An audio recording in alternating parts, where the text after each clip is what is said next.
Welcome to another episode of Yu-Gi-Oh! Player Ranks. In this series, we rank various Yu-Gi-Oh! Themes based on your comments and suggestions. Come back every tier list Tuesday to see an all-new installment of this series. Alright, what is up guys? Today we are doing a brand new tier list for Master Duel. A ton of new decks have been released, a ton of really good ones.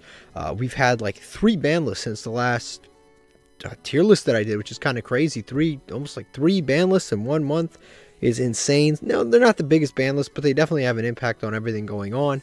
And then we've got some preemptive hits. We have some really new good stuff that's come out. But yeah, we have tons of things to go over. Let's get started as soon as possible. Obviously, like all that great stuff. And if somebody can arrange all of this, can put all of this stuff with timestamps in the comment section like usual, I would be very appreciative. But let's get started. First things first, they had some new support for Slifer the Sky Dragon. I'll be honest with you, all the God cards are really not that good. I wish this was not the case. Slifer is in a weird space because Slifer is actually, technically speaking, probably the best out of all of them in modern Yu-Gi-Oh! Because it has a floodgate effect where if a monster is summoned, it destroys it automatically. On top of that, its new trap card is actually really good. The one that lets you draw until you have, I believe it's 6 cards. That card is really good. Now the problem with Slifer, and this is the biggest problem with Slifer, you can't search Slifer the Sky Dragon. So how do you get a Slifer the Sky Dragon out? You can search the trap card because you can use traptrick and set it automatically and play it, but there's no way to actually search Slifer the Sky Dragon in the deck. So putting it in the graveyard or searching it is kind of an issue. It's kind of the problem with Slifer. I'd say it's probably consider building something else, maybe Rogue. It's probably somewhere around here. You can play branded with the Slifer deck and then set up like the +6 draw, but again, that's a little too inconsistent for me. Alright, next up is Punks. Punks, I'd say, is a pretty cool Rogue deck. It's somewhere down the middle. Again, Crystron got hit, so the deck never really got to be at kind of like full power in Master Duel, unfortunately. In the TCG, it actually did get to be a full power, but yeah, the deck is very good when you have Chaos Ruler and Crystron, but the deck is definitely in a better place in Master Duel than it is in it's definitely in a better place in Master Duel than it is in the TCG, because we do still have the Chaos Ruler in here, so you can go into a decent rank 8, see where you're going, get some hand traps. Definitely a lot better here than it is there. I'd say it's like a decent Rogue deck. It's a cool Synchro deck, probably one of the better pure Synchro options available to you. That's out there. It's pretty good. You can even make an argument it's in tier 3. It's probably like high Rogue. Spright is the best deck in the game. Like by far, Spright is the best deck in the game. It's not a tier 0 format, but this is definitely a tier 1 deck. Yeah, it just creates incredibly versatile boards. There's no like one way to actually beat Spright, unfortunately. Like nothing. You can't like, oh, I'm just gonna lava go. I'm just gonna, like, they have spawn trap card interruptions with smashers. They have monster interruptions with the carrot and the red. They have the IP play that goes into the IP Masquerade. No, I mean the IP Masquerade play that goes into the Appaloosa. They can put a Nightmare Ibli on your side of the field, and then you can't summon anything but Link monsters. So it locks out things like branded despia. This is really a meta warping kind of deck where if your deck is good against Spright or has a good matchup against Spright, you should definitely 100%. That deck has gotten better. Like, there's a deck we'll talk about later that's probably now one of the best control decks just because it has a really good matchup against Spright, whereas before it wasn't really all that good. Next, we've got Dark Magician. I am so proud to say this Dark Magician is now a tier 3 deck. It has moved up from Rogue to tier 3. You can play branded Dark Magician, or you can just play like a pure Dark Magician deck. Dark Magician is really good. It's really consistent. It's probably one of the best anime decks that's available to you. It's better at this point than Blue Eyes. It's better than Red Eyes. It's better than all of them because it has all of the support, and the ban list is very hospitable to Dark Magician. Like basically everything's unlocked. You also have 3 Chicken Game, you have 3 Upstart Goblin, you have 3 Into the Void, you have all of these draw cards. So if you put anything you want onto the top of your deck with Soul Servant, you can draw it in the next card that you activate. It's actually really awesome. The deck is good. The only thing it's legitimately missing is just Dragoon. Dragoon, honestly, and I've said this before, Dragoon can come back to the game. A lot of people have said, well, you got to ban Verde Anaconda first. Maybe that's what you have to do. I don't know the answer to that. All I'll say is, listen, Dragoon, if you're playing Dragoon and Verde Anacondas in the game, you have to play a ton of different bricks to actually be able to play it. whether people are willing to play a Red Eyes Fusion, a Dark Magician, and playing Red Eyes in their deck in order to summon Dragoon. I don't know. I guess we'll have to see. More than likely, I'll probably ban Verde Anaconda and at some point bring back Dragoon. But yeah, the deck would obviously be better if Dragoon was in the game. What Dark Magician is really missing, it has everything else, right? It has consistency, has surge power, it has everything it needs. It really is just missing a boss monster. And I don't believe that Dark Magician the Dragon Knight is enough of a boss monster for the deck. Like, cool, it protects back row, but all it is kind of like a continuous protection effect. The Dark Magicians is a good card, but again, it's a good card, but I don't think it's quite good enough. It just basically gives you like a draw, allows you to activate that card, and then gives you it floats into the Dark Magician Girl and Dark Magician, but you have to play the Dark Magician Girl and she's a brick.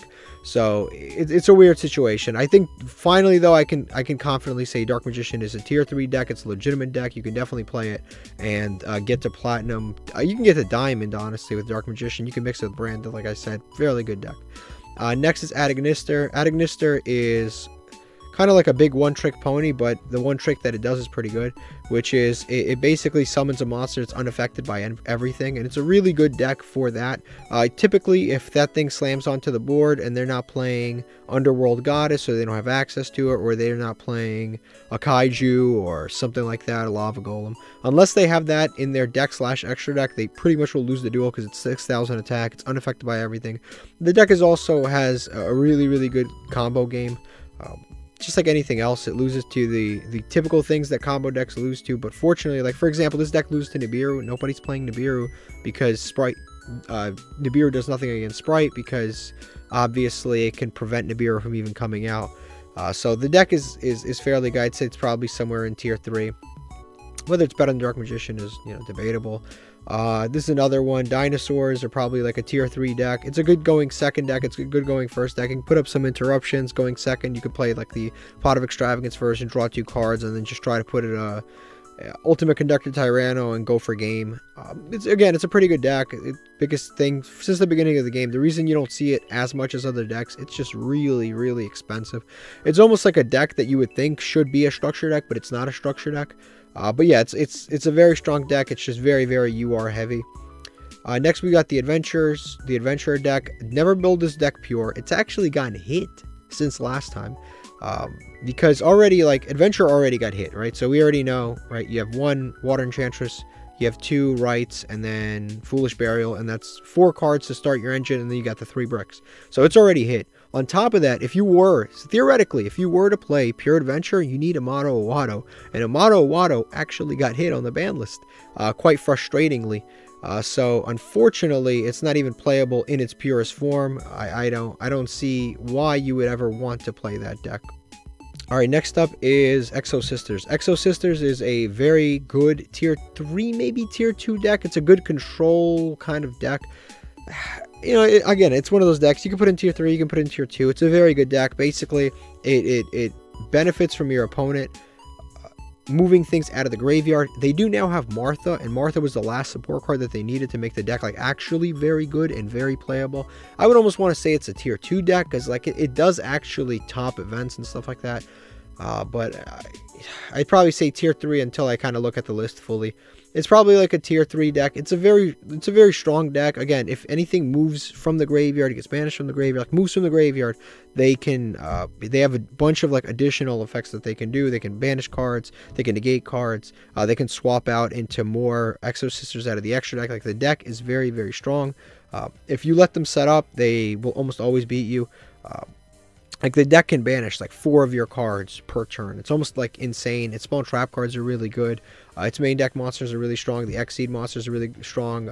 Martha, like I said, is very good card. If they ever activate anything in their deck and if you ever want to beat this deck, you have to Ash the Martha. That's usually the card.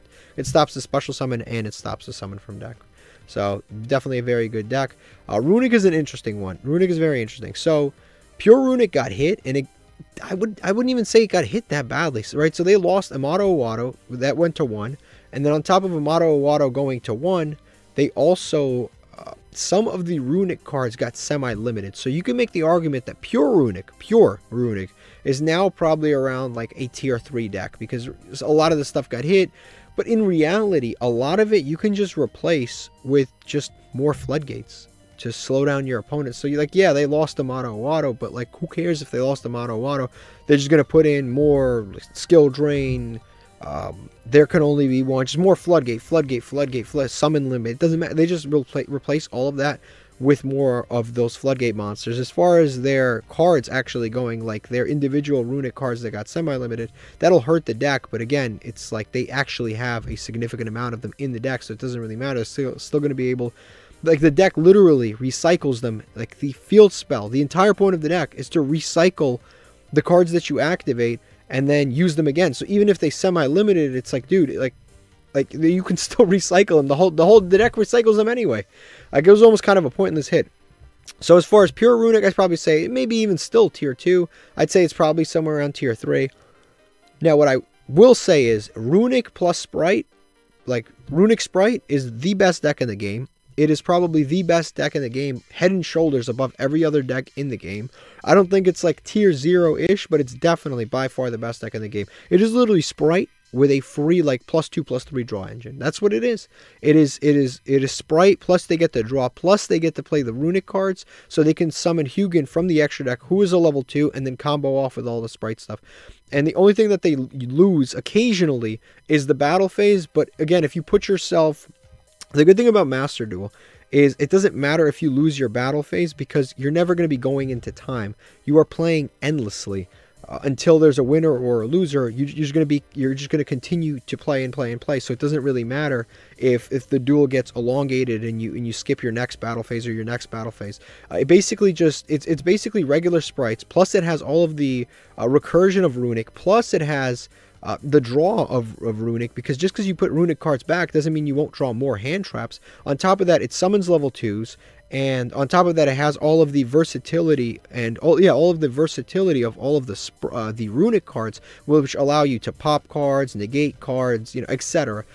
So it's actually very, very strong. So as far as runic spright, best deck in the game. As far as just like pure runic, probably a tier 2, tier 3 deck. I'm not really comfortable putting it in. I'm not really sure exactly where to put it. Again, I still see it very, very much. So I'd probably say it's somewhere around tier 2.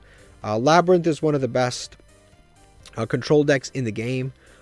It's cool because it doesn't like really rely on floodgates. The only floodgate that they sometimes play is like rivalry, because they're all fiends, and they can sometimes play the skill drain. Like, yeah, it turns off the Ariana, but like other than Ariana, it turns off nothing at all. And if you have skill drain, typically you'll win, because the majority of your decks are built to play under skill drain, because the majority of your cards are trap cards. So it's still pretty good. Yeah, definitely one of the best trap decks in the game. I think it actually did eclipse Eldlich, just because Eldlich is just all floodgates and then like one dude. Whereas this, I think, is just a bit better. This is definitely rogue. Maybe even consider building something else. Lightsworns. So Lightsworns are a cool deck. I've always liked them, but they need something new. Like, they need a card, like they need more special summons. Like, that's really the only like answer that I have for you. They need more special summons and more consistent ways to mill. They have a few really good cards like Wolf, but sometimes he's a brick in hand. Raiden's good, but he's too normal summon reliant. Lila's good, but she has a discard cost, and she's again very normal summon reliant. Like, the deck is too normal summon reliant, where if you like normal summon Raiden, they just like, get rid of the Raiden. You're just okay, nice, game 2. They need more cards like Charge of the Light Brigade, like stuff that will let you mill without committing to a normal summon. But the deck is kind of, yeah, that's the problem with it. When Tier Limits comes out, I will literally just throw this in to consider building something else, because Tier Limits are just Lightsworns but better. So yeah, that's my kind of issue with it. Next is Raid Raptors, probably like a rogue deck, probably like mid-rogue deck. It's like a decent deck. You can mix it with the Phantom Knight cards, and the deck is quite good. If you summon an Ultimate Conduct... See, the problem is, not Ultimate Conduct. If you summon the Ultimate Falcon, it's really good, but it's like, Ultimate Falcon is only 3,500 attack. You can just like attack over it with access code. It's not the same as summoning an unaffected by everything 6,000 attack monster in Adagnisters. It's much weaker. But the deck can put up a reasonable amount of interruptions through both Spalls Traps, the Phantom Knight cards, so pretty good overall. Eldlich is probably like tier 3, tier 2. I honestly think that Labrynth is a better deck than Eldlich. I think that Conquistador can definitely go to 3. Welcome Labrynth is sanguine, but just better. And then on top of that, Eldlich is good because, like, Eldlich is a weird card because he's, like, good because he can operate 100% under any floodgate, and it can operate 100% under skill drain, which is really cool. Like, the only thing that it's bad against is Macrocosmos. Like, other than that, it can operate under any floodgate whatsoever. You can send it from hand, send it from field. The attack gain is on summon, so it, even under skill drain, it still gains 1000 attack, can't be destroyed by card effects. Like, that part is good. It's one of the better control decks in the game, but I think that the Silver Castle Labrynth card is just, like, overall, I think Welcome Labrynth is just better overall, and it recurs itself without banishing. It's pretty good. This is another deck I'd say it's probably in Rogue. I used to put it in tier 3, but I'd be wrong to do that. Beat Troopers just, it does a whole lot of nothing. Can we just admit it? It does a whole lot of nothing. Summons all these insects over and over and over and over and over, and it can't even put like 2 interruptions on the board. It's kind of embarrassing. You can play the Traptrick package to get a couple more interruptions. Like, cool, that's fine. You can do that, but in reality, the deck is just kind of underwhelming. It's really frustrating because it is the best by far of all of the insect archetypes, but it's the best of one of the worst. So it really doesn't mean anything. I always say the same thing. It has a very high ceiling, but there's nothing on the roof. It's not very good. Goki is a bottom tier rogue deck. It was very, very good in the TCG for a number of years, mostly because it gained you resources whenever you link the monsters away, so that was always pretty good. So when there were a lot of really, really good generic link monsters like Firewall and Gumblar and stuff like that running around, and Nightmare Goblin, when you had a bunch of really, really good generic link monsters, this card was very good. But if you look on the ban list, the majority of the banned extra deck monsters are all links. So now that they've gotten rid of all of them, this deck has obviously gotten significantly worse. Again, it can summon a monster that's unaffected by everything, but it's weaker than an Access Code Talker, so it becomes not as good. Monarchs are probably rogue. It's a deck that special summons, but then it tribute summons. But it is a mostly tribute summon deck that is worse than the other tribute summon decks because it doesn't play under floodgates quite as well as the other tribute summon decks. So the other tribute summon decks are, of course, like Cleforts and floowandereeze and True Dracos, and it's probably, out of all of those, the second worst. So I'd say it's probably somewhere in Rogue. DDD's very high skill deck. I always have high praise for this deck for anybody that uses it. The deck's gotten a lot easier to use since you have the Link monster, but it's still a very high skill deck. Any deck where you start your turn and you have absolutely no idea how it's going to go until you start going through your hand is usually a pretty high skill deck. It's what we consider like a non-linear combo deck. Again, you have to ask yourself, is it worth learning this deck? Like, it'll make you a better player to actually learn this deck, but is it worth learning to just have a tier 3 deck? That's the big question with this. Obviously, I think everyone should have a very high skill deck in their arsenal, and this is definitely one of them. You got to be smart to play this. If you're not smart, listen, I'm sorry, we're not all geniuses. You know, the geniuses are reserved for the DDD deck. Yeah, everyone should try a high skill deck and a non-linear combo deck, but again, this deck requires a lot of skill, and I wouldn't say it's actually like worth the work, unfortunately. So it's definitely tier 3. This is a Familiar Possessed. I think this deck is just boring. It's terrible. It's not terrible, but it's boring. It's like Altergeist but worse. It's like Dark Magician but worse. It's basically a bunch of spellcasters that do absolutely nothing, and then they have a bunch of spells and traps that support them. That is the entire deck. And that's about it. Like I said, I would avoid this. If I'm being honest, it's probably in consider building something else. Like, Altergeist is just a better version of this, and so is Dark Magician. And honestly, so is the Exosisters. Like, every deck is just a better version of this deck. And then you can play Secret Village and all that other stuff. But honestly, you're better off just playing Altergeist. Neos got some new support, actually. And it's definitely a better deck. The deck is still missing Air Neos. I'd say it's probably somewhere in, like, middle of Rogue, somewhere there. I think it's better than like these 3, but I don't think it's like jumping out to be some sort of incredible deck. This is definitely avoided at all costs. This is Fortune Fairies. They just do almost nothing. Fortune Ladies, Fortune Fairies, they do almost nothing. We've got Adamancipators is a high tier 3 deck, maybe even a tier 2 deck. It's one of the better, like, it's another non-linear combo deck, but it doesn't take quite as much skill as DDDs, because most of the time you'll hit a rock and then you'll go into a linear combo. Like, it's not a linear combo, but once you hit a rock, you're basically a number of different lines where all work to the same thing. It's not quite as high skilled, but it's definitely a very fun deck. They did hit the 60 card version, obviously, because they hit Grassless Green Eater 2, reduces the consistency significantly, but overall I think it's still a strong deck. This is Crystal Beast. I think it's probably like bottom of Rogue. This is a deck that's still waiting on new support. There's a structure deck that came out in the TCG and OCG, so we'll see if we get it in Master Duel, but that'll definitely make the deck significantly better. They'll get like a double summon, some other stuff. I wouldn't recommend picking this deck up just yet, just because they could just drop a structure deck and then you're going to be pretty bad. So I would definitely wait off on this deck. Don't get any of the URs or any of the expensive cards. I think hold off on it. It's definitely a hold off deck. Tunes are, this is a tough one. It's probably consider building something else, but oh, man, I'm probably going to put it in consider building something else. Like, the deck is cool, but it just, like, again, when I make these tier lists, I do it based on how successful you'll be playing into Diamond. So, Tunes are a great deck if you're in gold, if you're in silver, if you're in bronze. It's a fun deck. You can run into people playing Blue Eyes and I don't even know what else. You can run into people playing Madolches and Element Sabers and like all of the fun stuff. But you are going to have a very, very, very tough time playing against sprites with Tunes. The only thing Tunes really have going for them is their field spell. Like, their field spell is their best card.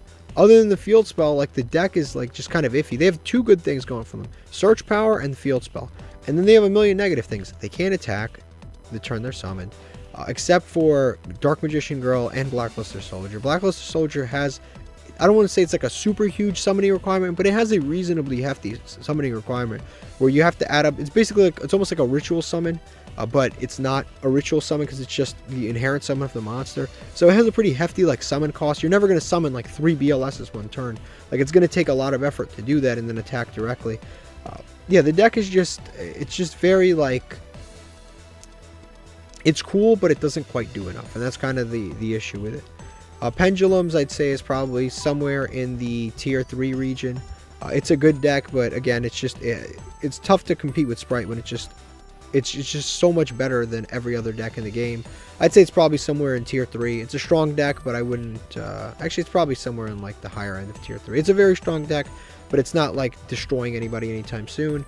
Heroes has actually gotten better. It's gotten some of the new cards like the EN Shuffle and stuff like that. You can play some of the Neo stuff in the hero deck. It's gotten better without a doubt. On top of that, not a lot of people are playing Nibiru. Not a lot of people are like, yeah, not a lot of people playing Nibiru at all. Just in Master Duel in general, people just do not play Nibiru quite as often. You're very, very unlikely to run into it. The only time it was good was a few months ago. It's actually kind of good because no one really had like an out to it. But now Nibiru is like out of everybody's deck. So I'd say Heroes is actually quite strong. It's great at going second. It's great at going first. Personally, I always like it going second, but that's my personal preference. A lot of people like to go first and they set up a Dark Law. Yeah, they Shadow Mist on field, Dark Law. Sometimes they'll set up the plasma, so it negates everything on the field except for like your own monsters, which is pretty cool. Yeah, the deck is cool. And then you've got the plasma card that prevents your cards from getting targeted. It's a very, very, very cool deck. It's probably somewhere around tier 3. Shadal's has fallen off so hard. Oh my, I can't even remember the last time I played against the Shadal deck. Like, legitimately, I can't remember. It's at the very like bottom of tier 3. Like, I have not even seen, like, I know it's a good deck and you have to respect it because the deck can do a lot and a Winda can do a lot. Like, if your opponent has Winda and you don't have like a way to negate that Winda, you probably will lose. I don't care if you're playing Spright, you're probably going to lose. But the problem is, again, like, the deck is just completely falling off of. No one's playing it. It's gone. Blue Eyes is a rogue deck. It's, for the first time, I can very comfortably say this. I always say Dark Magician, Blue Eyes are kind of close together. First time in a long time I can comfortably say that Blue Eyes is significantly worse than Dark Magician. Just because Blue Eyes lost so much. It lost Crystron, Heckle Fibrax. It lost, Skill Drain went to 2. Like, a lot of the little hits have actually significantly hurt Blue Eyes over the course of time. Crystron was like a card that Blue Eyes really relied on, and with that card gone, you can't even do like basic Blue Eyes combos. Like the basic Blue Eyes combos used to be, you went into Crystron, you put a stone in graveyard, you summon another stone, you got rid of that stone, you maybe make like a Synchro 8, Synchro 9. It used to be like a pretty decent like combo deck. Blue Eyes is just generally in a really bad place. Like the only good card that they've really gotten is Jet. Other than Jet, there's like nothing even worth like playing in Blue Eyes, unfortunately. It's like every Blue Eyes card is just the worst version of an old card, of a new card that's come out since. Like the whole entire archetype just kind of got power crept. Like it's better than a lot of other like rogue decks, and consider building something else and avoid at all costs, but like generally speaking, Blue Eyes has just really fallen off. It's just unbelievably slow. A lot of like the stones summon at the end phase. If you summon at the end phase, now you can't go into rank 8 plays. Like it's just, the whole archetype just kind of needs some like actual good support, not new support, good support. Like it needs one to two actually good cards instead of just like random stuff that has nothing to do with anything. Kind of like Dark Magician got some actual good support. Wind-ups are somewhere in Rogue. They're a good deck. Obviously they're in like some semi-full power in Master Duel, but no one really even bothers to play them. Like you can do, from what I remember, you can still do the hand loop, although it's never been done to me on here. Next is Wind Witch. Pure Wind Witch is probably like, consider building something else, maybe even Rogue. It's probably like somewhere at the bottom of Rogue. This deck basically makes Crystal Wing.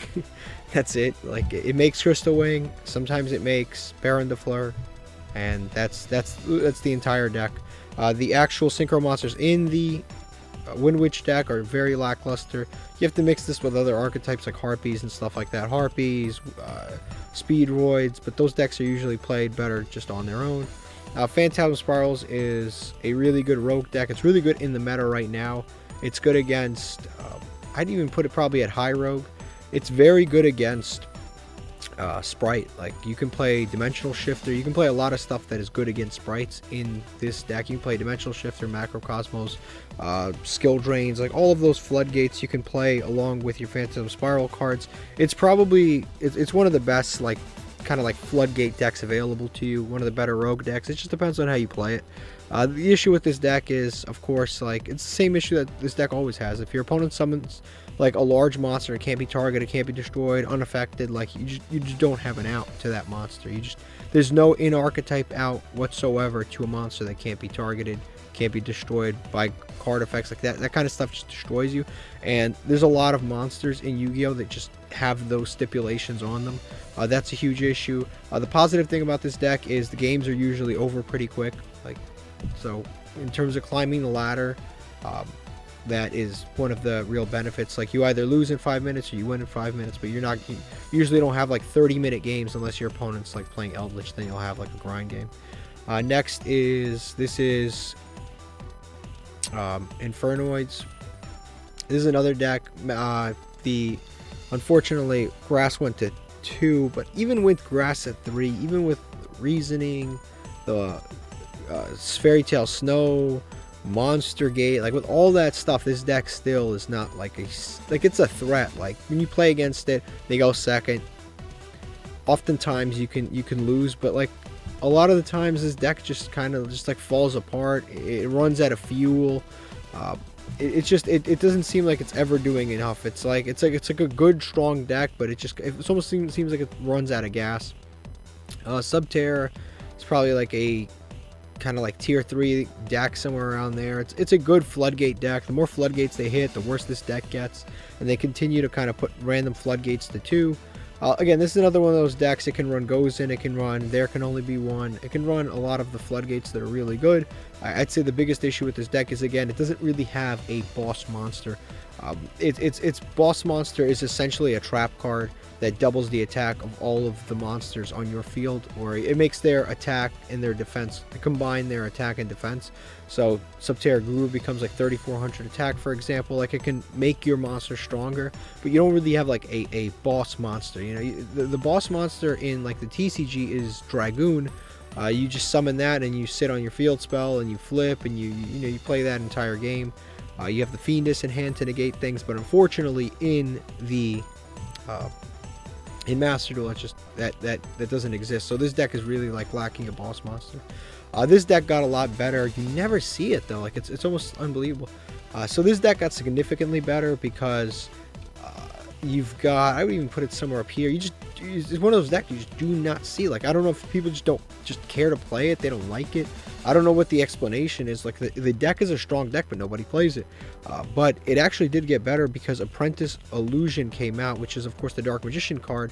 But Apprentice Illusion came out, and you have Magician Souls, Apprentice Magician, and now you have the Ritual card, the one that searches ritual monsters, including Apprentice Magician. So you have a lot of copies of ways to send Master Plan to the graveyard. And Master Plan is just like a one card. If you put Master Plan in graveyard, it's like a one card combo that does the entire spiral combo just off of putting a Master Plan into the graveyard. And again, this is just a deck you just don't see, because honestly, if you're looking to play a combo deck and a fairly linear combo deck, you're better off just playing Sprites. Sprites is a linear combo deck. It's pretty simple to play. You watch a couple of videos on how to play Sprites, and all of a sudden you know how to play it. This deck is somewhat similar. It's a linear combo deck. If you want to, like, Sprites is just a better version of this deck. So that's kind of its issue. I think it is better than it is. Like, if tomorrow Sprites get hit, I think this deck goes up to tier 2. But unfortunately, I think it's just, right now, it's just, Sprites is just so much better. Next is Battery Man. This is just consider building something else, and the something else would be just play Thunder Dragons. You get to play some of the Battery Men and Thunder Dragons, and you don't have to lose. Next is Element Sabers. Is consider. I'm just gonna say avoid at all costs. I used to put this in consider building something else, but Element Sabers is just so bad. It's like it has no real setup. But then you get all of these effects when your monsters are in the graveyard, but you don't have any like significant way to set it all up. And then when you do get all of these effects, it's like a beatdown deck. Like it's like a deck that you'd expect to exist in like 2006, and it comes out like in 2019. It just doesn't make sense. Altergeist is probably like a tier 3 deck somewhere down here. It's another one that's just like it's very tough to compete with Sprites and a lot of the overwhelming floodgate decks, like something like Labrynth, for example. Labrynth, you activate one trap card and you get to do like 5 different things, which is insane, right? The field spell goes off, you get to summon a monster, the Silver Lady gets to pop a card, when your opponent's monster gets removed from the field spell will summon a monster back. Like, there's so many different things that, like, you activate one trap card and you have like the stove comes back. Like, there's so many things that happen. You activate one trap card and you get like, you go like +4. With Altergeist, you activate one trap card and you summon the Multi-Figure from hand, and then you summon the Silquidus from deck, and you get 1 bounce. Off of one trap card, you get that. With this deck, you get like 4 different things. With Eldlich, you don't get everything per trap card, but you can just offset that by playing 8 million floodgates, so you don't actually have to go super plus on every single trap card. But at the end phase, you get to like refill all of your trap cards that you activated with new trap cards. This isn't really quite as synergistic with the trap cards, but it is a very strong deck, and because it's a spellcaster deck, you can use things like Secret Village and stuff like that. So it's still a good deck. It's still better than most of the rogue decks, but I'd say that's probably one of the issues of that deck. Blackwing is another rogue deck, probably somewhere like around here. It's one of the better rogue decks because it can summon a monster that's unaffected. It has a pretty good resource loop. Like, it's a good deck overall. It can make synchro plays. It can actually sometimes go into pretty good XE plays.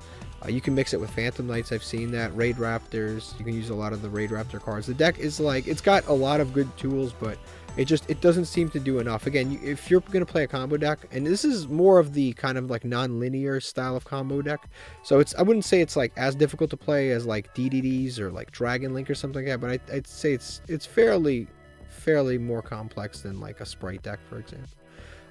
This is Gravekeepers. Is definitely like a rogue deck. There's a lot of cool things that you can do with Gravekeepers for sure. I mean, there's a lot of like easy ways to get to Necro Valley, and Gravekeepers are very good against Sprites, But again, it's like the problem with Gravekeepers is the same problem Gravekeepers have always had since the beginning of time, since the dawn of time, since the dawn of Yu-Gi-Oh! The problem with Gravekeepers is you have to go first, you have to put Necro Valley on the field, and then it prevents your opponent from doing things. If you go second with Gravekeepers, you activate Necro Valley, well, it's too late. Like, what is that Necro Valley going to do? Like, yeah, it's good against certain decks, right? So, like, Sky Strikers, it's good against. If you're going second against Sky Strikers, you activate Necro Valley, ooh, you know, it kind of hurts, right? They can't summon their Ray back. They can't, what else can't they do? They can't, during your opponent's turn, use, like, use Linkage to get back, to summon Kagari to get something back. Like, you can't do that kind of stuff during your opponent's turn. Like, okay, it's good against certain decks, but with the majority of decks, like against sprites, for example, Necro Valley is, outside of Elf, it really doesn't do anything against your opponent, and that's kind of the problem with a lot of these decks.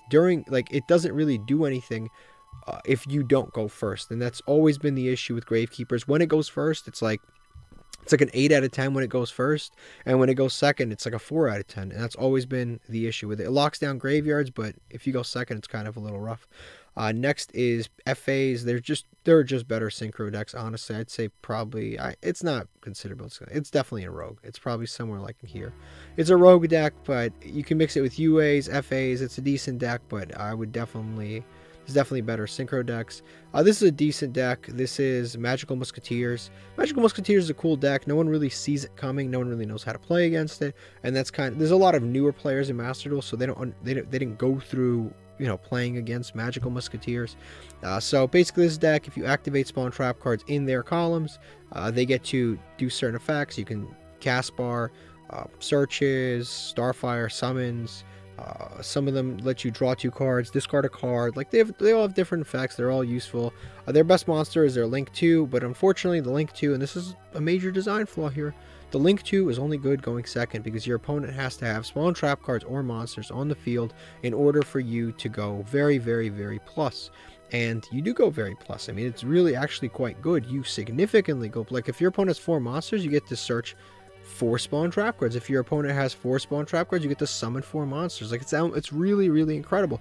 The problem is you have to go second with a deck that would actually rather go first, and that's kind of the issue with the deck. You don't. It's a going second card in a going first deck, but it's a really good card, and it kind of defines what the deck should do.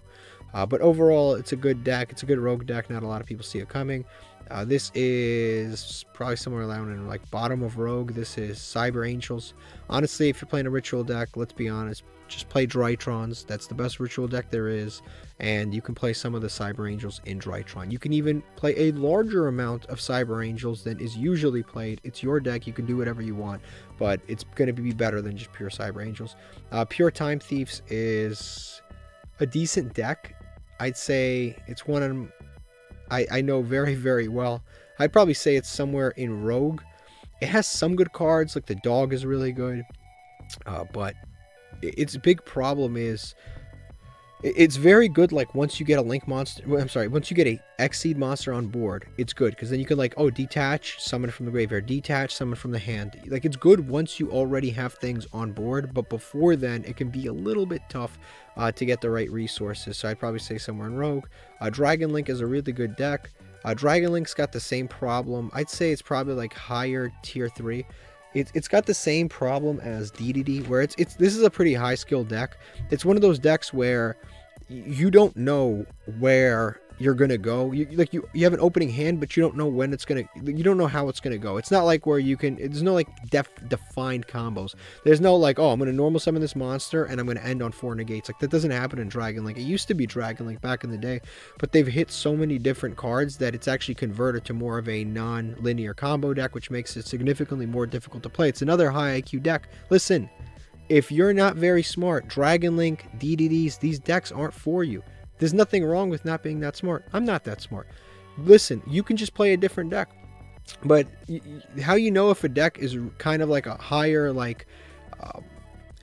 tier deck is when you're running out of time and you are nowhere near through the end of your turn. That's usually how you know when the deck is really good. Were really difficult to play. This is one of those decks. A lot of people last time I put this like high up on my tier list were like, oh well, you know, it loses to despia because they can like fuse away your entire board. It's like, yeah, if you run into despia, if they draw the Fallen of Albaz, then they can out your board. But in most situations, you should be fine. That card's pretty good. That deck's pretty good. Next is the I think this is actually better than Blue Eyes. It's probably somewhere up here. This is the like Photon Galaxy Eyes. They're very good. They're good going second. They're good going first. They're pretty versatile. Their big problem is they just brick. You know, when you have a bunch of level 8 monsters and also level 4 monsters, and yeah, it's just sometimes you just brick. And then you've got Link monsters. This is a very like oddly versatile deck, and it's actually getting new support. Oddly enough, the new support is actually quite good. Photon Orbital is a really strong card too. Unfortunately, we lost Union Carrier. Next is Cyber Dragon, I think, is probably somewhere around here. This is another deck you just very sparsely see. It's a going second deck. It used to be very, it was like a consistent Link, like it was a consistent rogue deck in the Link era, but it's definitely fallen off in the last like few years. Chimera Tech was like a huge monster that was very, very important because it basically just contact fused away anything, but no one is dumb enough to summon in the extra monster zone if they don't need to. So this deck has kind of fallen off in terms of that, and then just generally the deck is just not quite as good as it used to be, unfortunately. Jinzo is a probably avoid at all costs. I wouldn't build a Jinzo deck. I mean, it's good against traps, like, right? So if you have a really bad, like, it's good against the trap decks. Like, I don't really know what to say. And the problem is it's a monster that's built against one of the 3 card types in the game, but the problem is most combo decks basically just play Imperm and none of the other trap cards. Like the reason Jinzo was good in old Yu-Gi-Oh is because it shut off 1/3 of the game, and that was awesome because it was really, really strong. But Jinzo nowadays, a lot, and not even nowadays, like sometime after, like I want to say after like 2011 in Yu-Gi-Oh, like people just stopped playing trap cards. They just like there was a huge stint of time where people would run they wouldn't run any trap cards, and then they would just play like Treacherous Trap Hole, because that card just lets you pop 2 cards if you don't have any trap cards in the grave. Like that was something that people did in Yu-Gi-Oh for a very long time. And that's kind of why Jinzo is where it is, and the entire archetype of Jinzo is where it is, because it's like, unless you're playing against like Labrynth or Runick with all the floodgates or something like that, unless you're playing with that deck, usually it's going to be pretty, like, it's pretty bad against most. Like if you're playing against adamancipators, you have Jinzo, like what are you going to do? Like what does Jinzo do against adamancipators? What does Jinzo do against pendulums? I mean, time pentagraph, if they're playing it, you can negate it. Okay, cool. But like, other than that, it's like, what does Jinzo do against heroes, DDDs? What does it do against Ultimate Conductor Tyranno? Like, if every other deck you're playing against, your main gimmick does nothing against, then it's kind of pointless. Next is Predaplants, pure Predaplants. I'd say Predaplants with Despia is probably like a tier 3 deck. It's actually pretty good. I'd say honestly, if we're being 100% truthful here, pure Despia is better than Despia with the Predaplants in most cases. But pure Predaplants, if I was just pure, like no Despia, it's probably somewhere in like lower end of Rogue. But with Despia, I'd say it's probably like around tier 3. Dragon Maids is another one that's kind of fallen off. It's pretty big in the beginning of the game. It's got a structure deck, like all that great stuff happened, and then just like totally fell off a bridge. Yeah, Dragon Maids kind of fell off. As far as the others, yeah, it's fallen off a lot of the other tier like 3 rogue decks. It's probably somewhere down here. You can make the argument it should be here. You can make the argument it should be here, but in reality, the deck's really like fallen off. It just doesn't like, it has never really done enough, unfortunately. Next, we've got Mathmax. Mathmax, I would say, is probably like, it's probably like a tier 2 deck. It's one of the best decks in the game. If Spright didn't exist, it is the best deck in the game. Like, no question, this is the best deck in the game if sprites don't exist. But this deck doesn't particularly have a great matchup against sprites. And again, usually, as weird as this sounds, the better matchup you have against the best deck, the better your deck can be. It's why probably in previous times I would have rated this lower, but because this has such, like, this does nothing against Runick. but this does a lot against Spright. And if Spright is the best deck, then it moves you up. And this doesn't have like a really great matchup against Spright, unfortunately. And if the majority of the ladder is all Spright, then and you have a bad matchup against that deck, it's going to kind of hurt you a little bit. So I can't really put this in tier 1. I'd have to put it somewhere in tier 2. Probably at the top of tier 2. It's a very good deck. The math mech, what is it? It's not circular. It's circular or diameter. One of them is, I always get these two mixed up. But there's one that sends for cost. That card is just insane. It sends for cost. Your opponent can't ash it. It's just a fantastic card. And so like a 1-card combo. I accidentally put Dark Magician twice on this list. Yeah, this shouldn't be here. Okay, next is Aromage. So a pure Aromage is definitely a consider building something else. But there is a Plant Link deck that is actually quite good. So if you're playing the Plant Link deck, it's probably somewhere up here. If you're playing pure Aromages, it's probably somewhere down here. I've said it a million times. The problem with this deck is there's so much random burning. Like, there's so much random, oh, burn for 500, oh, gain 500, oh, like, there's so much of that going on in Yu-Gi-Oh! Now that it's almost frustrating. Like, the time when this deck got created, everyone was running, like, as many Solemn Strikes, Solemn Warnings, Solemn Judgment was banned, but they were running as many paid life point cards as they could, and this deck came out at that time, so you almost always got all the effects off. Now there's all of these inflict for 600, gain 500, just no reason, just life point gaining, losing, inflicting life points to your opponent, gaining to yourself cards, so it can kind of throw off the entire strategy of this deck. I would say if you're playing the Plant Link deck, it's probably up here, like I said, though. The Plant Link deck is actually quite nice. Pure Aromages are probably down here. This is Kawaki Maru. Absolutely not. Never try to play pure Kawaki Maru. Obviously, there are some Kawaki Maru cards in the Adamancipator deck, but if you've ever read Kawaki Maru cards, they are a bunch of cards that have nothing to do with each other. It's like you reveal the Iron Core and they like stay on the field, and that's about it. But other than that, like it's almost like they have no synergy whatsoever between each other. They're just a bunch of like just general like type support.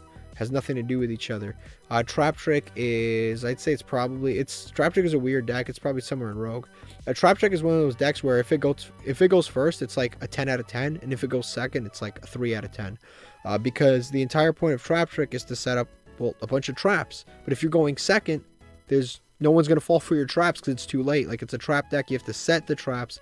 Then your opponent has to do something. Oh, so your opponent summons a monster, banish it. Your opponent summons a monster, remove it from play. Like, put it face down. Whatever the case may be. Whatever, your opponent does something, your opponent summons a monster, and something happens to that monster. But if you go second, your opponent already summoned 5 monsters. It's a wrap. It's too late. Like, nothing you do is going to help this situation, unfortunately. So this deck has a real big struggle going second. Also, it's not like huge on floodgates. Whereas, like, if you've noticed, like, this is a floodgate deck. This can play floodgates. So even if you go second and you activate skill drain, you can negate your opponent's board, and then you can torrential. You can, like, torrential skill drain, and then you basically out a 4 negate board if you really needed to. Same thing with this. Torrential strike. You out in 4 negate board. This doesn't really play strike. This doesn't really play floodgates. It really just sets up traps for your opponent to fall into. This deck has fallen off. It's probably like a tier 3 deck. I think it's better than Dark Magician. I think it's somewhere up here. It's just a deck that's super duper fallen off. You can't really go into Rongo as much. Rongo used to just cheese out wins. You went first. Your opponent didn't have Imperm, and you basically got to... yeah, if your opponent didn't have Imperm, you summoned Rongo Bongo and you won the game. But now you can't really do that anymore. Thank God, too. Next is Despia. No, I'm sorry, Dragoonity. I don't even know why I said Despia. Dragoonity is Dragon Link, but with wing beasts and worse. So, I mean, yeah, you take it how you will. Dragon Link is literally a better version of this. As a matter of fact, I always tell people, you literally play some of the Dragoonity cards in Dragon Link. So, if you like Dragoonity, play this instead. But if you really like Dragoonity, I think it's a decent deck. It puts up some cool synchro monsters. Their level 10 synchro monster is really awesome. It's a monster negate. But again, it's like, why would you summon that when you can just summon Borreload Savage Dragon, and it negates monster spells and traps? But yeah, I think it's a cool deck. This deck has gotten so much better. So, okay, So pure live twins. Pure live twins are probably like a tier 3 deck. Probably somewhere around here. They lose to all of the usual stuff like Call by the Grave. Absolutely demolishes this deck. Because if you tribute the Link 4, Call by the Grave, now you don't get the 2 monsters, and you don't get to use the follow-up effect. It just demolishes the deck. Also, this deck loses to every single floodgate in the game. Also, yeah, like every floodgate destroys this deck. Call by the Grave wrecks this deck. It can play through hand traps, but only if the meta is very, very heavy in hand traps is this deck really, really strong. Here's the problem with it. So tier 3 for regular pure live twins. Live twins with sprites, very good deck. Probably somewhere up here. Live twin with sprites is the most toxic version of sprites imaginable. It's actually more toxic than runick sprite. A lot of people think runick sprite is very toxic. Runick sprite is the best deck in the game, and it's not toxic at all. The runick part just gives them a draw engine. You don't play any of the floodgates. This version is actually very, very toxic. This is the version that puts Lancia and Scythe into play, and then it pops the Scythe with the Dagda. Like this, the live twins are the part of the deck that do that.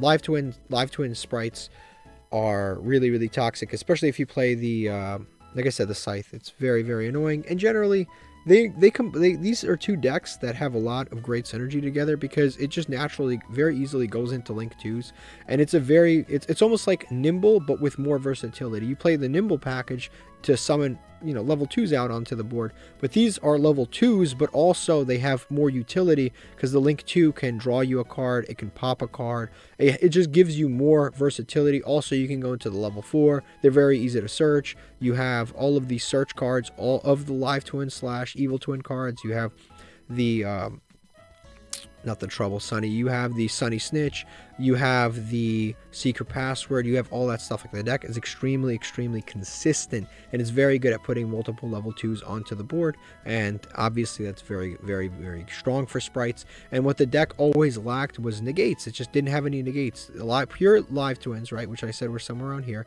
didn't have any form of negate, but now you have Carrot, now you have Red, and those are monster and special trap negates. So it's almost like the two archetypes just kind of like fixed each other's problems. So I'd say it's probably somewhere up here, but still runick sprite is definitely like the best deck in the game. But this is, again, this is just to represent pure runick. Next is Burning Abyss. I'd say Burning Abyss is somewhere in a tier 3 deck. It's the same thing as like lightsworns. It's one of those decks where the second, and I mean the second, the tier limits comes out, I'm putting it right here, because you literally just, if you like milling and going for like huge surprises, I'd say it's a cool deck. But like the current form of Burning Abyss is, it's like Trap Burning Abyss, where you just go second, you play strike, and you just mill cards, and you mill good trap cards that have secondary effects like Lost Wind, and you can mill the other guy, I forget his name, but he's like a fiend monster. You mill off the top, and then you also play him in Labrynth. He basically resets the top of your deck. It's a cool card. It's a cool concept for a deck. But again, it's just the deck has morphed so much over the years. It went from being like a mid-range deck, and then it got hit on the ban list, and then became a really, really like combo heavy deck to the point where they were playing Sekka's Light, and now it's become like a trap deck, which is insane. This deck has morphed so much. It's so much, like, I wish people, I can't even say I wish people did that more with lightsworns, because lightsworn doesn't have a fantastic link monster like this deck does.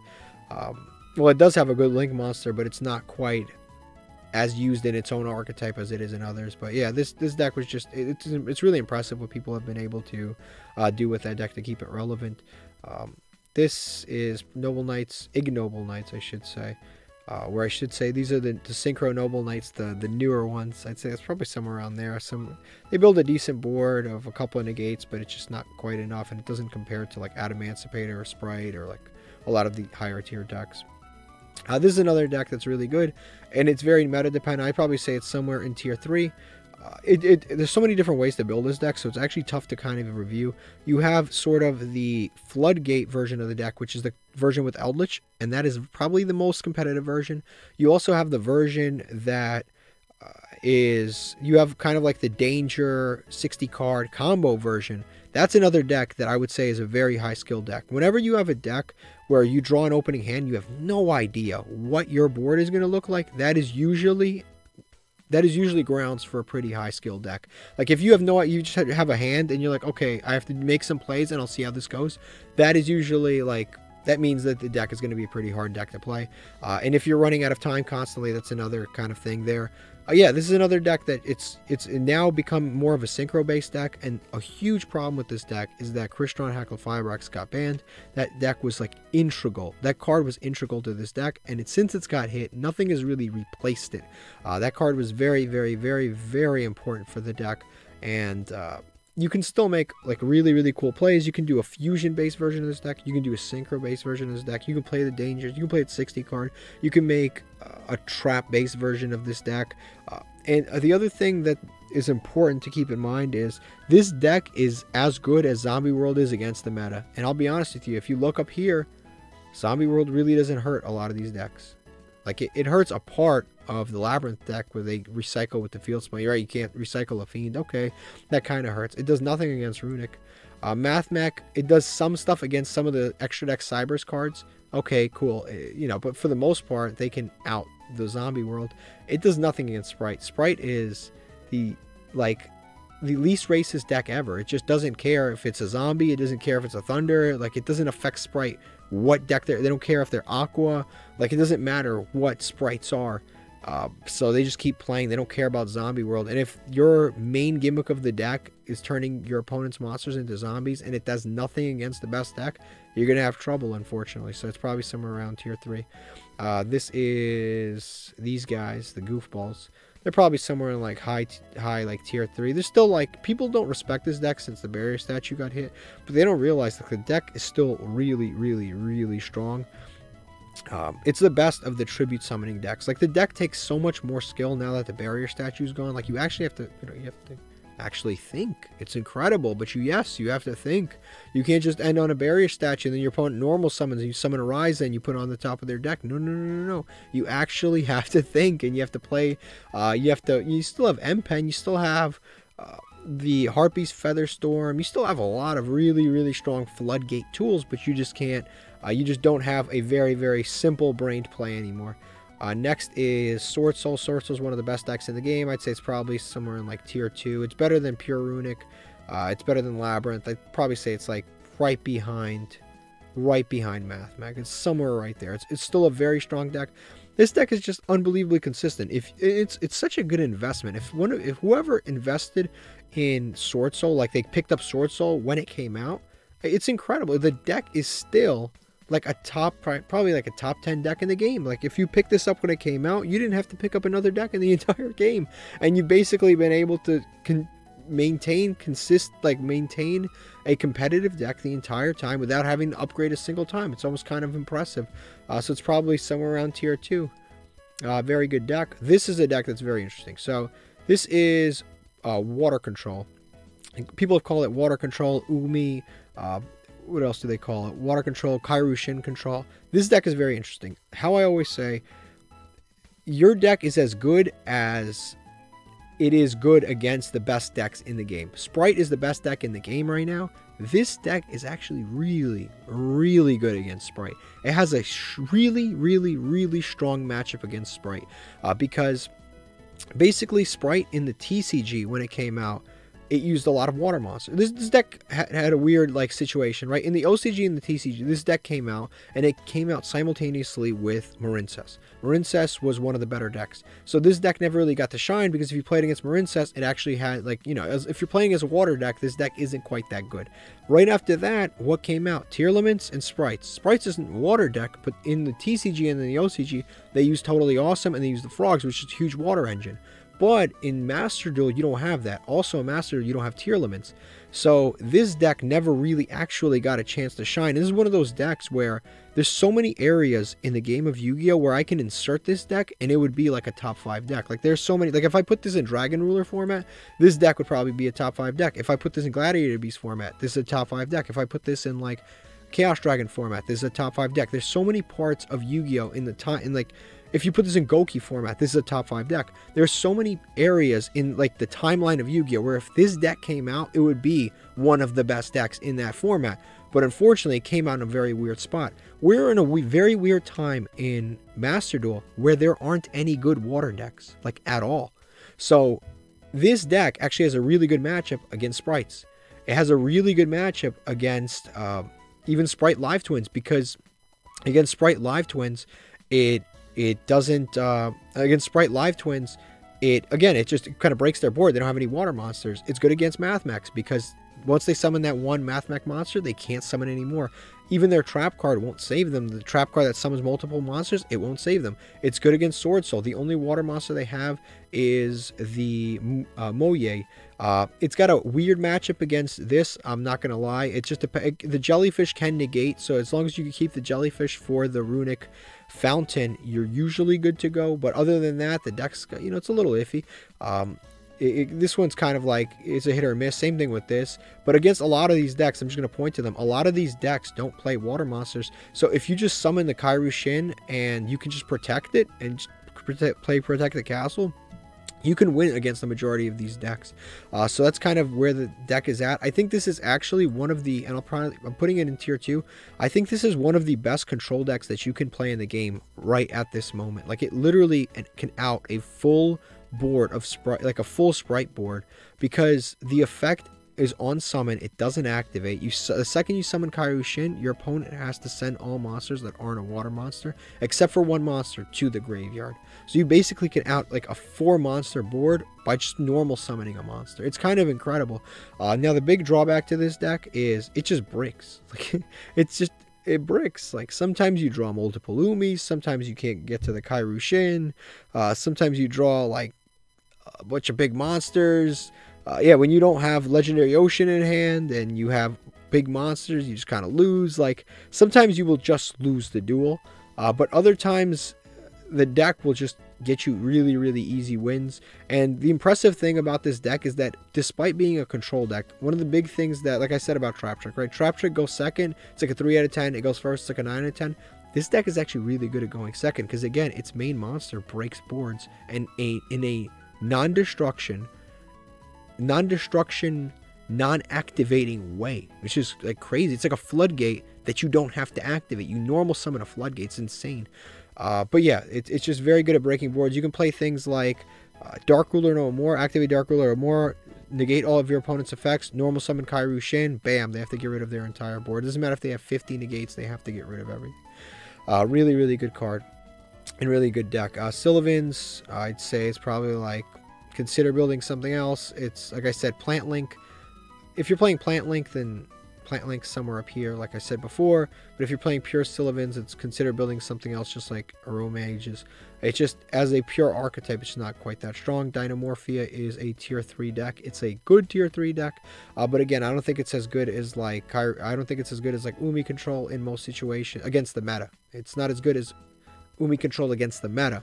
One-on-one, Dynamorphia can probably beat Umi Control, but like against Spright and against the best decks in the game, I think this deck is worse than the Umi Control. And again, it's not about how good the deck is, it's about how good the deck is in the context of the meta. It's why I do these tier lists monthly, because it's important to update on how good the deck is right now versus how good it was before. But I think it's somewhere around here.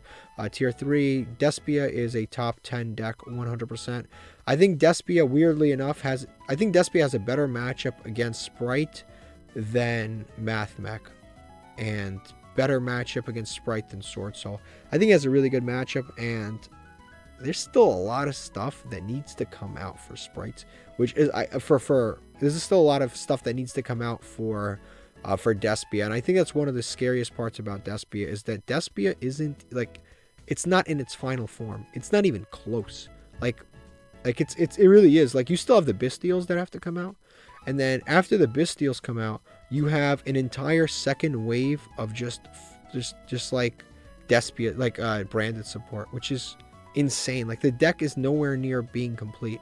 Like, in the TCG, branded is fully complete, and it's a really strong deck. You have the Bystials, you have Lubellion, you have the new branded cards, you have, following the new branded cards which just came out, is you have the Ecclesia, the Dark Ecclesia, you have what just came out. There's a bunch of new stuff that just came out. The new Negate, the Rembrandt, he came out, he's a Negate. You have the one where you send an Ecclesia to summon it. Like, you still have so much new stuff that's to come out, and then there's stuff that hasn't even come out yet, that hasn't come out in the TCG or the OCG yet, still has to come out for branded. So the deck is like so far from its final form, it's already so good. Now the only issue with this deck is that they did actually hit it, right? So they put a Luber to 2 and they put the branded opening to 2. Now most people who are unintelligent will say, well, that's not a big deal, right? They only put it to 2. People don't understand that the entire point of this deck is just to activate the entire point of this deck is to activate branded fusion. Like, branded fusion is the deck. That's why you always save your Ash for branded fusion. Because if you save it for the branded fusion is like a +3 because it summons a mirror jade, it puts a monster in graveyard, which will search another monster, and then on top of that, it'll the mirror jade will banish a card, and then it will search with because it sent a Lubellion to the graveyard. Not Lubellion, the other guy. But yeah, because it sends a monster to the graveyard, it'll search. So it's a +4. The card is a +4. You have to Ash it. But the entire point of the deck is to get to branded fusion. So you have things, that's why you play things like branded opening and a Luber. They're very, very, very important to the deck. So if those get hit and the consistency gets reduced, it's actually a huge impact on the deck. I'd say it's probably a tier 2 deck. It's one of the better, like, top 10 decks in the game. Thunder Dragon is just, one of the Thunder Dragons came off. Is it Thunder Dragon Dark, maybe? This deck is definitely like a tier 3 deck. I think it got significantly better. Again, you just summon a Colossus and you sit on that Colossus. This is the deck. It's good against sprites because sprites do search a lot. So if you can summon this against sprites, it's good against them. It can be good against runick in certain situations because runick tip won't resolve. They can't search. They can't use any of their little guys to search from deck. It's good against a lot of these. Like, it's good against live twins. It's good against a lot of decks here. It's good against despia. Like, shutting out your opponent from searching is a huge deal, especially if you have it on a monster that's protected in other ways. But the problem is, because there's only one Colossus, if they simply just like imperm or forbidden droplets that one Colossus, your entire deck kind of falls apart. And the only other Colossus that the in archetype the only other interruption that you have in archetype is Thunder Dragon Titan, and I don't think Thunder Dragon Titan is quite enough, and he misses timing, so he's a little bit of a doofus. Next is Invoked. I think Invoked is a deck that's like super fallen off. I think it's in the same place as Shadal's. It's a deck that you just never see. It just doesn't come up. I imagine most people decrafted it to build newer decks. I don't know what the explanation behind this is, but it's just a deck that you just don't see that often. Let's be honest, Despia and Branded is just a much better fusion engine than Invoked is. Like, Invoked is a decent fusion engine, but Despia is just like a million times better. Branded opening, branded fusion is just so much better than Invocation. Like, they both have their, their pluses and their minuses, but generally speaking, I think that Branded is just 100% the better fusion engine. Next, we've got the Birds. The Birds, I don't think they're much changed, at all. They lost the barrier statue, which sucks for them. I think they're somewhere in tier 3. They lost the barrier statue, which is something that they used to be able to end on and create misery for their opponent. But now, with that gone, the deck has gotten weaker, but I wouldn't say that it's gotten significantly weaker because you can still summon the Mist Valley Apex Avion, which most of the time is the route that they took anyway. The deck is probably mostly unchanged.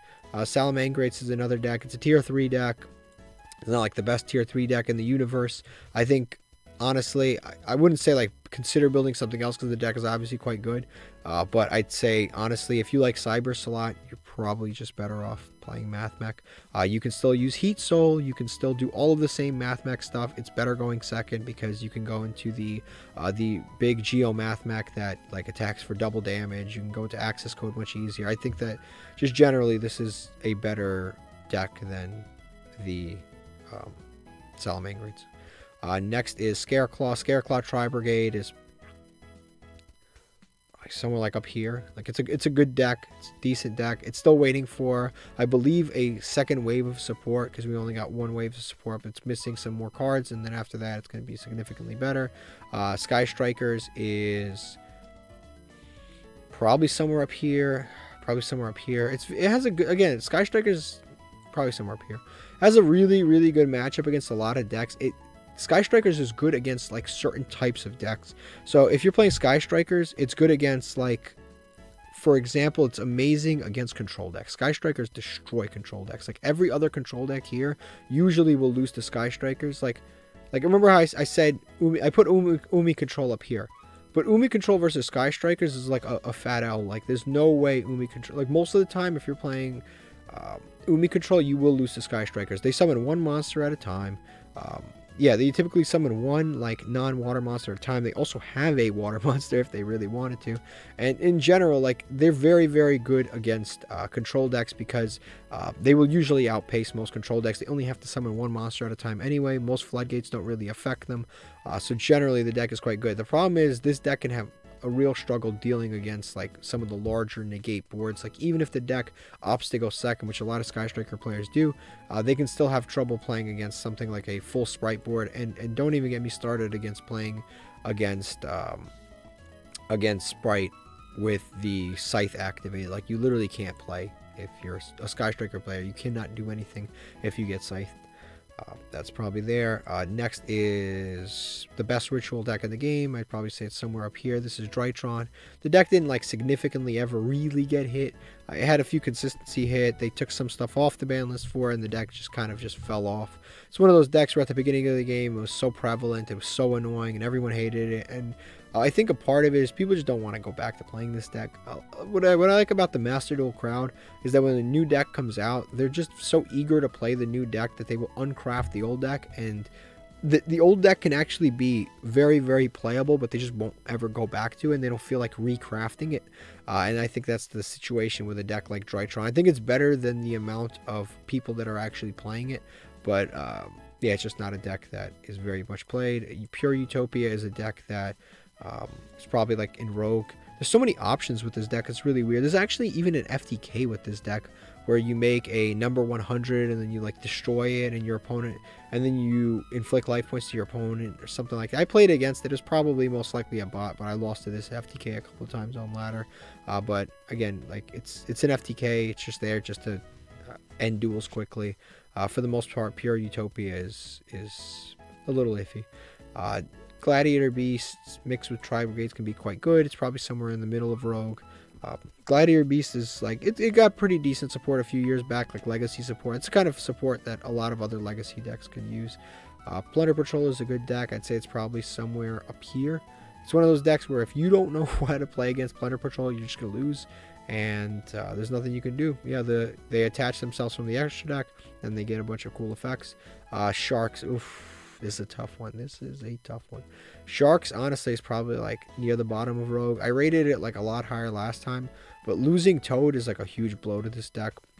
Toad is one of those cards, like I feel so bad that Toad got hit because it's like it mattered to so many decks that were just Rogue decks for so long. And this is one of those decks where like Toad is a big deal for Sharks. Like you need Totally Awesome for Sharks because it's your only form of negate. You Bahamut Shark, and then you make a Toad, and you get to steal your opponent's staple. So if your opponent activates like Forbidden Droplets, okay, cool, negate it, steal it.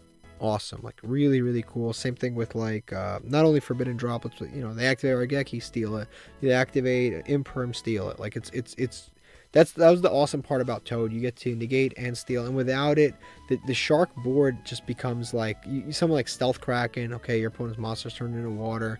Now you activate like goes in match. All right, you lock them in. If you go second, that just isn't quite as good. The problem is if they like, it used to be cool because you can make like Toad, and then you can make Stealth Kraken, and then you had like goes in match face down. Cool enough. Because then if they try to get rid of the goes in match, you just negate it with the Toad. But unfortunately, without that, it's just so much of a weaker deck. I'd probably over exaggerate. It's probably like right here, but it's definitely a lot weaker without it. Next is Orcus just got some new cards. Let's probably say Orcus is somewhere around here. I didn't get new cards. It got cards taken off the ban list, but I don't think it's going to have a significant enough effect on it where the deck will be like really, really playable.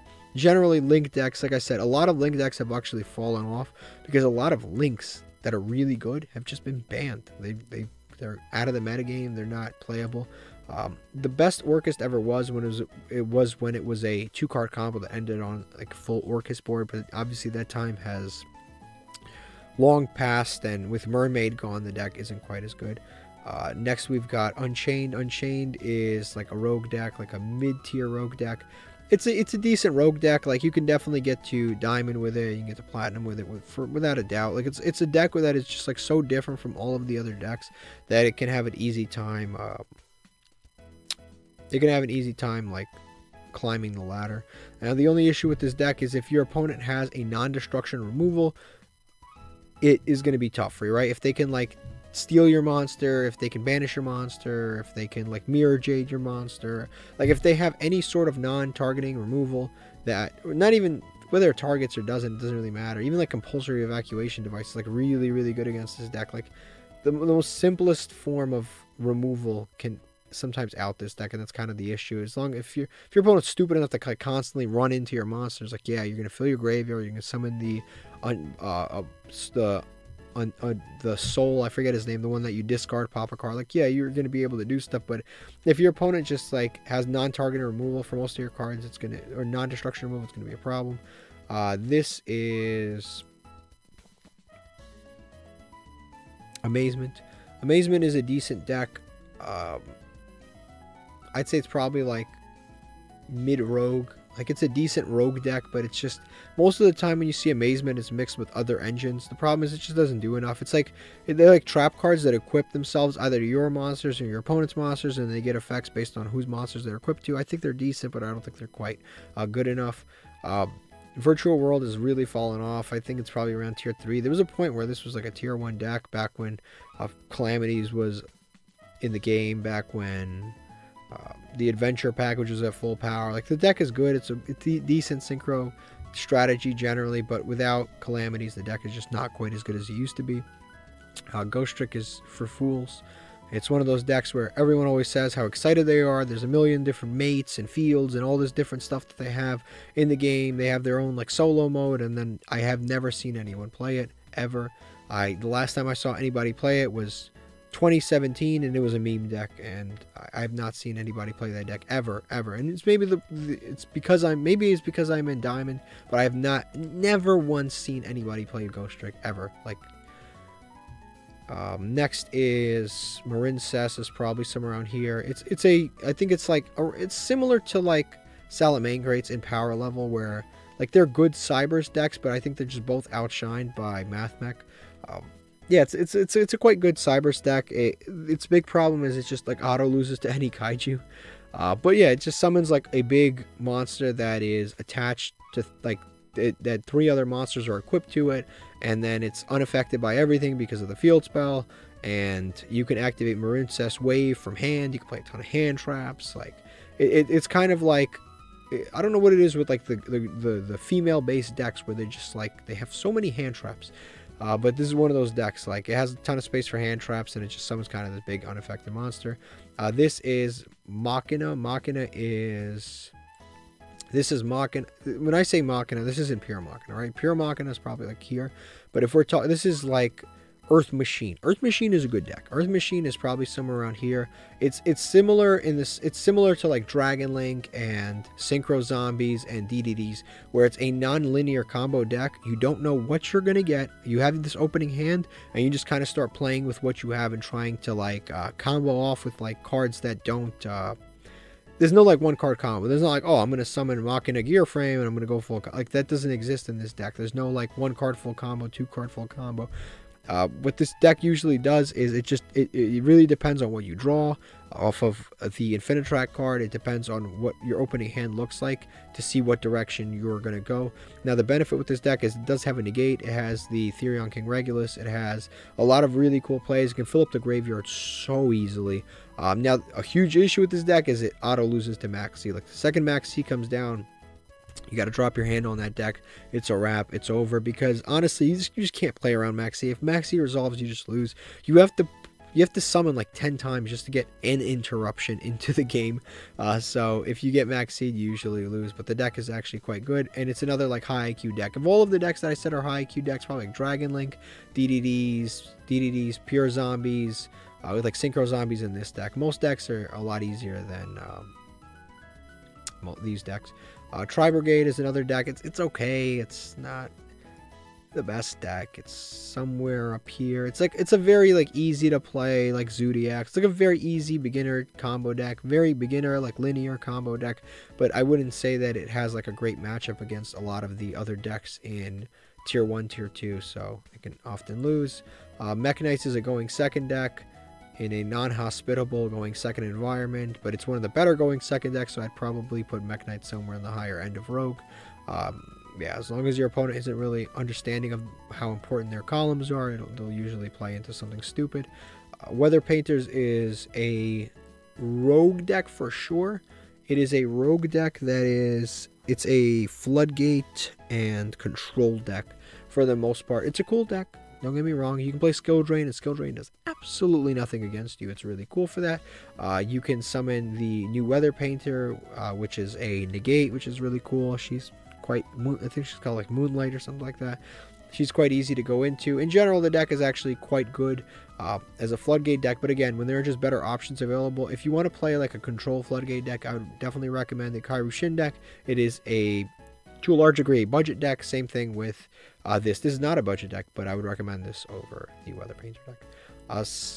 Harpies is a deck that is as good as the, it's one of those decks where it's very good against a certain thing.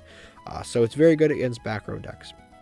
Back row decks are very prevalent. This deck is very good because you have a bunch of effects that bounce back row. You have a bunch of effects that pop back row. The field spell is very good against back row.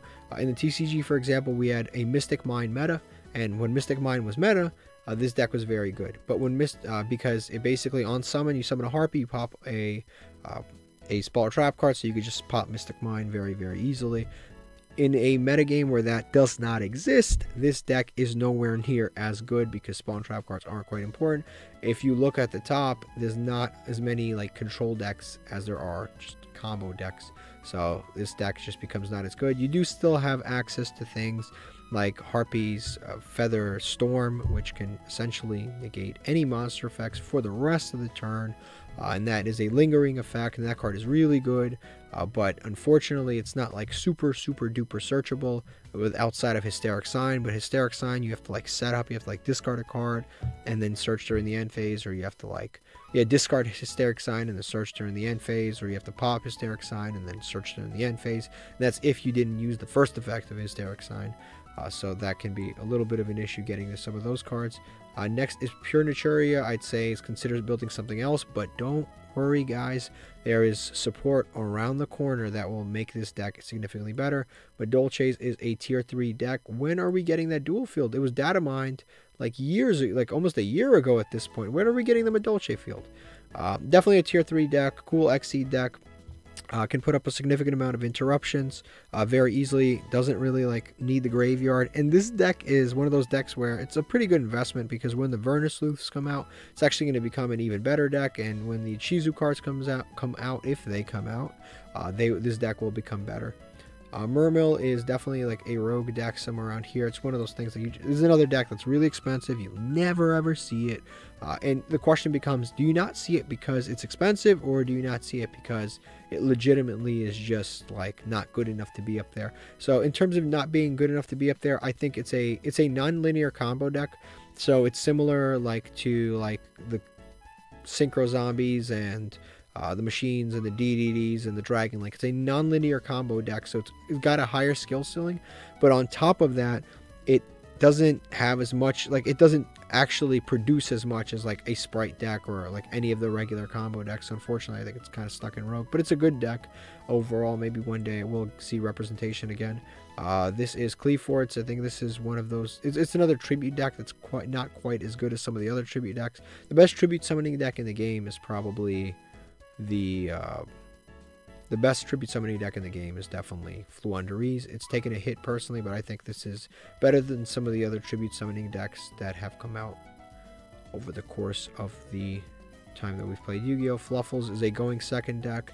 I think this is a cool deck, like good going second. What's awesome is your Frightfur Patchwork is a card.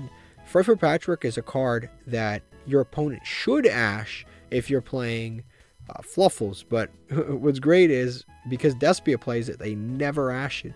So if you're playing Fluffles, that card never gets ashed, and you always get your polymerization. You always get your free Freight Fur card, which is really awesome in this deck. It's a little like hidden advantage of this deck, because no one ever ashes it because they hold the ash for the Branded Fusion, but you're not playing Branded Fusion.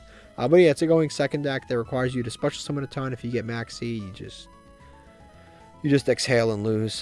This is Red Eyes. Red Eyes is probably worse than Blue Eyes. It's definitely worse than Dark Magician. I'd probably say it's somewhere down here. Pure Red Eyes is just in a state of just disarray. It needs support. The problem with Red Eyes is there's so many different directions that they go every time they create a new Red Eyes card. They're like, it's like they're picking out of a hat what they're going to do with the cards. Like, oh, this time we're going to do an XYZ monster that burns. This time we're going to create Gemini monsters. This time we're going to create monsters that equip themselves. This time we're going to build the entire deck around inflicting life points to your opponent, but not enough to win, just to inflict life points to your opponent. It's like every time they decide to make new Red Eye support has nothing to do with the last batch of Red Eye support. And if the trends continue, the next batch of Red Eye support will just be completely different from the last batch of Red Eye support, making the deck even less playable than last time. Pure Artifacts is, don't play this. Probably like consider building something else. And when I say consider building something else, if you really want to actually resolve your artifact cards, you probably just play the Spright Live Twin deck, and that will actually resolve your cards. Next is Cosmos. I think Cosmos is like a tier 3 deck. I think it's a cool deck because you don't even need your extra deck for it. It's a cool deck, but it's one of those decks that's just kind of like stuck in 2017. It's 2016, right? It's a deck that's stuck in 2016, and that's partially the fault of Konami because they haven't released a new card for Cosmos since 2016. It's like, dude, when are the new cards coming out? Like, it's such a cool archetype, awesome artwork. It's all based. It's based on Star Wars and what's that other thing? It's based on Star Wars plus I forget the other thing that it's based on. I remember it in my head, but it's the girl with the lion and the Iron Man. I forget what it is, but it's Star Wars and that other thing. But it's such a cool theme, and it summons these gigantic ships that have nothing to do with that secondary theme. But it's such a cool concept for a deck, but they just like completely abandoned it. They have not gotten support since like the year that they came out, and it's mostly because it's a TCG exclusive. If this was an OCG exclusive, this thing would have things going on to this day. It's such a contrast from Sky Strikers, because I've always heard positive things about this deck, like in terms of the fan base going, I really like this deck, it's really cool, it's a cool idea. Sky Strikers just continues to get new support. It just got new support in the last set. It's got new support that's planned. It probably will continue to get new support until the end of time. It's the most this deck has won more YCSs than any deck in the history of time, and it just continues to get new support. And this is a deck that just like, Konami's like, I don't care. They're just kind of like it's like an abandoned child. Next is, we've got Speedroids, is probably somewhere around here. It's like a Wind combo deck. It is the best of the Wind Synchro combo decks. I would probably say it's probably better than Dragoonity, but again, there's just, if you're looking to build a combo deck, and this is, I wouldn't say this is totally non-linear. It's like, it's got a lot of like 2-card combos, 3-card combos. So it's not like a completely non-linear combo deck, but it's probably somewhere around like middle of Rogue. Blackluster Soldiers getting new support sometime in the future. I think the ritual-based version is definitely consider building something else. Ritual Blackluster Soldier deck, just I would say play Drytron. It's going to be significantly better. The deck is just, I don't think is actually quite that good. This is definitely a consider building something else. This is Shiranui. Pure Shiranui is almost unplayable, because you just have such a hard time actually putting the monsters into the graveyard to make them playable that it's outrageous. Like, it requires too much setup. Like, the deck is good. Like, if you can somehow magically make like 10 Shiranui monsters just magically appear into the graveyard, your opponent is in for it. But how do you do that? And that's kind of the difficulty with the deck. Now, you can use some of the Shiranui cards in Zombie World, and that deck is actually quite good, because you can use like Shiranui Solitaire, you can use Shiranui Swallow Slash, which is the trap card that pops cards. You can use Shiranui Spirit Master, which pops cards. Like, you can use a lot of Shiranui cards in the zombie deck, but I wouldn't recommend playing pure Shiranuis. They have a tough time actually like loading up the graveyard. Next, this is a super like consider building something else, maybe even avoid at all costs. This deck, of all of the legacy decks that exist, is just so like laughably bad. It's like this is Roids, which is played by Cyrus, and the GX anime. They are so laughably bad. Like, you read some of the cards, and you can't even say like, wow, this deck is stuck in like 2006 when it came out. It's stuck in like 2001 before Yu-Gi-Oh came out. It's just that bad. It's like you read the cards, it's like, yeah, I'd rather play cards from LOB. I'd rather play pack filler from Legend of Blue Eyes than play this deck. That's how like embarrassingly bad the deck is. It's like, oh, you attack a defense position monster, the monster's destroyed automatically. Oh, this monster can't be destroyed by battle once. It's like, dude, how are you getting power crept by Spirit Reaper? Like, it's embarrassing. Pure Dark Magician Girls. This is Dark Magician Girls, not Dark Magician. Is definitely avoided at all costs. It's not a good deck whatsoever. It has one good card, and I can't even say good. It's got like one 4 out of 10 card, which is the Chocolate Magician Girl. The entire deck is like based on like the battle phase, and most of the time, if your opponent is going into the battle phase against you, they've already gotten rid of everything else, and they're just OTKing you. This deck is just not. It's not it. It's definitely not it. It's just very, very, very weak. True Draco is one of the better tribute summon decks. I think this is better than Monarchs because it can play more floodgates and it doesn't have to do any special summon, so it can get around a lot of the kind of like floodgatey your opponent can't special summon effects. I think it's better than Cleaforts, and I think it's better than Monarchs. I do not think that it is better than floowandereeze. I think floowandereeze still has the edge on all of the other tribute summon decks. It's probably somewhere in Rogue. Buster Blader is an interesting deck, but it has definitely fallen off like significantly. All this deck does is, it's in one of those decks, like, again, it very much is, number one, it's matchup dependent. Number two, it's very important for you to go first, because the whole point is for you to set up a you want to set up Buster Dragon, which will turn your opponent's monsters into dragons, and then you want to set up the Dragon Destroyer dude to change all of your opponent's monsters to defense and negate their effects. So in order to do that, you have to go first, because going second, that's kind of pointless. Like, there's no point to do it, because now your opponent has interruptions, negates, all the stuff that's needed to actually prevent you from doing this combo in the first place. This deck is really quite good going first, but going second, it just doesn't really have a great game. This is the Digital Bugs.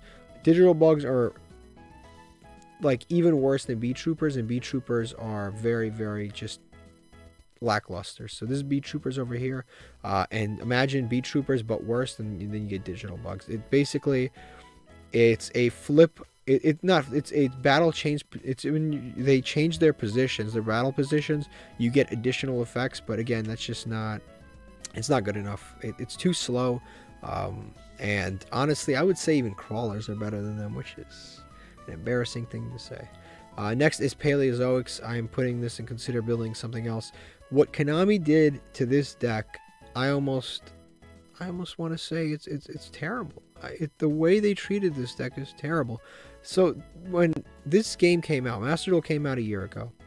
Totally Awesome automatically right off the bat was limited to 1. There was no reason for Toad to be limited to 1. There was no sprites. There was no nothing on the horizon. There was no reason for this deck, for Totally Awesome, to be limited to 1 at the beginning of Master Duel. That deck was not broken in any of the meta decks that were being played. It was not broken in Drytron. It was not broken in Tri-Brigade. It was not broken in swordsoul, or any of the good decks over the course of the last year. None of them would have used Totally Awesome. But not having Totally Awesome actually prevented this deck from being like a decent threat, like a rogue / tier 3 deck. It actually prevented that deck, because if you lost that Totally Awesome, that was your main like water recursion monster. That was your main source of like, yeah, recursion of monsters, your main negate. And that's one of the frustrating things. You could never choose any other water monster to put back in your extra deck other than Totally Awesome. You always have to choose Totally Awesome. And now Totally Awesome's completely banned. So Paleozoics, their one boss monster, is totally gone. There's nothing to play. Totally Awesome is totally gone, and it's unfortunate. And I'm not gonna lie, maybe I shed a tear. I'm not gonna admit that publicly, but yeah, when Totally Awesome left the game, it was a little bit sad. In terms of consider building something else, I would definitely, just sprites are literally better. Paleozoics, but better, because they are a bunch of level 2s, but they have an easier time summoning the Totally Awesome that we don't have anymore.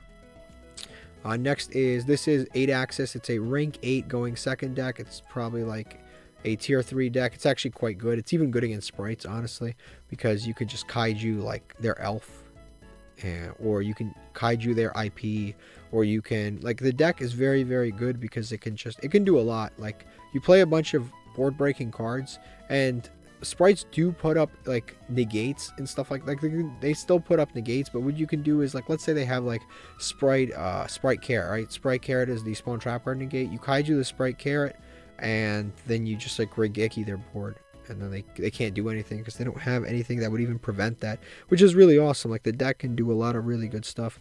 Yeah, it's a going second rank 8 deck. You just basically go, you have dangers, you have the fairy tale cards, Fairy Tale Luna, which bounces. You have Fairy Tale Snow, which you just put in the graveyard for free. You search it for free. Yeah, you play a bunch of the board breaking cards. You can play Alpha, King of All Beasts. You can play Raigeki, Lightning Storm, Evenly Matched. You play a bunch of basically going second cards. Your opponent's not ready for it. You go into Draglubion and you attack for 9,000 attack and win the game. It's a really strong deck. It surprises a lot of people, but this deck is outlandishly expensive. You thought Dinosaurs was expensive? Like, literally every main deck card is a UR, every extra deck card is a UR. Like, if you finish building this deck, it's unbelievable how expensive this deck is. It's almost like, and the truth is, you got to ask yourself, is this even worth it? Like, that's how expensive the deck is. You look at the deck, it's like your eyes will go blind from all the URs. Next is Exodia, avoid at all costs. Exodia is just not good in modern Yu-Gi-Oh! You can cheese easy wins, and, like, I don't know, if you're stuck in like silver, I guess you can play this and have fun. But, like, the problem with Exodia is there's two ways to play Exodia. It's either the stall Exodia, in which you're consistently drawing cards that you can't even use, and then there's the opposite, which is the draw Exodia in one turn, which is you use like the spellbook cards, or like the draw engine of the Blue Eyes draw engine with the trade-ins and the tune table of contents, where you thin your deck and try to draw Exodia in one turn. But both of them usually will just lose to a hand trap, which is unfortunate. Pure Spellbooks is probably like somewhere up here. Spellbook with Dogmatic is a really awesome deck, and it's definitely somewhere in Rogue. They need to put Nadir Servant to 3, like ASAP. There's no reason for it to not be a 3.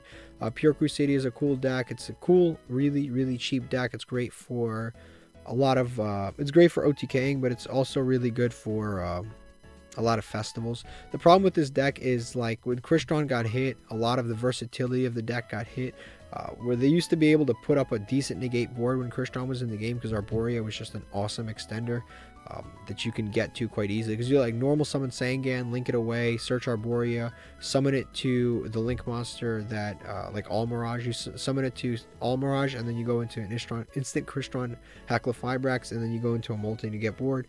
But since that got banned, now this deck doesn't have quite as much versatility going first. It can really only go second, unfortunately.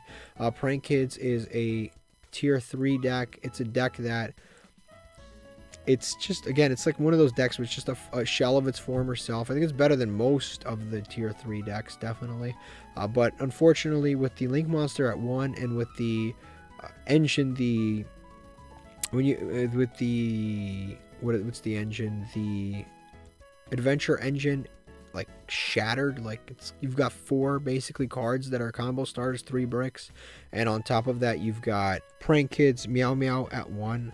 Like, the deck, its grind game is kind of killed off, and you have to play all of these bricks and hope that you don't draw them for the deck to actually be somewhat playable, where, again, you can just, Sprite has so many 1-card combos, and then on top of the 1-card combos that it has, the deck is even better when you have the 2-card combos. You can end on so many bigger, like, stronger boards. But yeah, it's just probably somewhere around tier 3. Pure Zodiac, this is like going second Zodiac, that your whole goal is break your opponent's board and then just summon a Zeus with 6 materials. Is probably like somewhere around here. It's one of the simplest decks in the game to play. If you just got into Yu-Gi-Oh, this is the deck I would tell you to play. It is like, you don't need a brain to play this. You don't need a brain to operate this deck. It's the easiest deck for the XYZ festival. You can complete all the challenges. Like, you can complete the summon XYZ monsters in like 15 minutes. Like, it's insane. It's a really good, like, going second deck.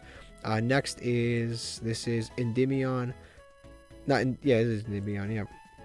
Probably around tier 2. It's probably the best of all of the pendulum decks. It's probably the best of all of the pendulum decks. Just because it doesn't even really require an extra deck, which is kind of insane. But yeah, it's one of the best of all of them. Very strong deck overall. If your opponent doesn't know how to play against it, they will lose every single time, and it doesn't particularly have like a really bad matchup against Spright, and if anything, it has quite a good one. Next is Dream Mirror. Dream Mirror is like, I don't even know how to describe it. I like this deck from a design standpoint. I think it's a really awesome deck, and it's gotten a significant amount of support. So I can't even say like, oh, Konami gave up on this one. Like, they didn't give up on it. They actually gave it a significant amount of support.